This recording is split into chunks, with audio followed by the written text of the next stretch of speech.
साथियों नमस्कार, एक बार फिर से मेरे YouTube चैनल पर आपका स्वागत है। दोस्तों, एक ऐसी कहानी से आपको वाकिफ कराने जा रहा हूं जो विश्व का सबसे अनोखा मुकदमा नामक शीर्षक से एक कहानी।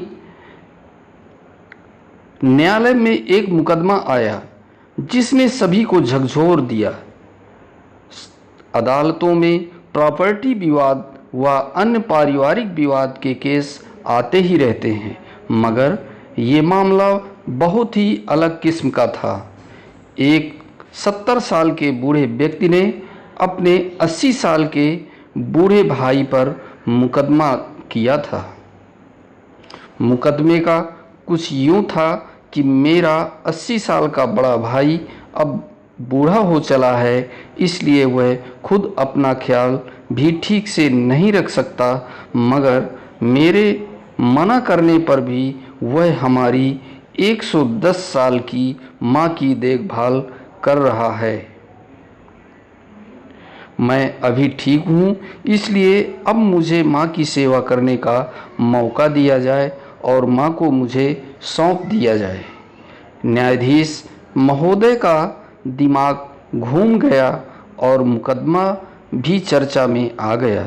न्यायाधीश महोदय ने दोनों भाइयों को समझाने की कोशिश की कि आप लोग 15-15 दिन रख लो, मगर कोई टस से मस नहीं हुआ। बड़े भाई का कहना था कि मैं अपने स्वर्ग को खुद से दूर क्यों होने दूं? अगर माँ कह दे कि उसको मेरे पास कोई परेशानी है या मैं उसकी देखभाल ठीक से नहीं करता तो अवश्य छोटे भाई को दे दो।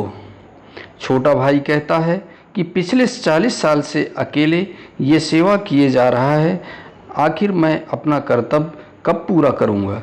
परेशान न्यायाधीश महोदय ने सभी प्रयास कर लिए, मगर कोई हल नहीं निकला। आखिर उन्होंने माँ की राय जानने के लिए उसको बुलवाया और पूछा कि वह किसके साथ रहना चाहती हैं। माँ न्यायाधीश के पास आती हैं और कह रही हैं, माँ को कुल 30 किलो की बेहद कमज़ोर सी औरत थी और बड़ी मुश्किल से व्हील चेयर पर आई थी। उसने दुखी दिल से कहा कि मेरे लिए दोनों संतान बराबर हैं। मैं किसी एक के पक्ष में फैसला सुनाकर दूसरे का दिल नहीं दुखा सकती। आप न्यायाधीश हैं, निर्णय करना आपका काम है। जो आपका निर्णय होगा मैं उसको ही मान लूँगी।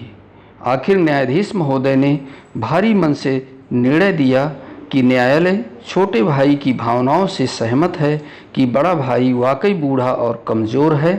ऐसे में माँ की सेवा की जिम्मेदारी छोटे भाई को दी जाती है।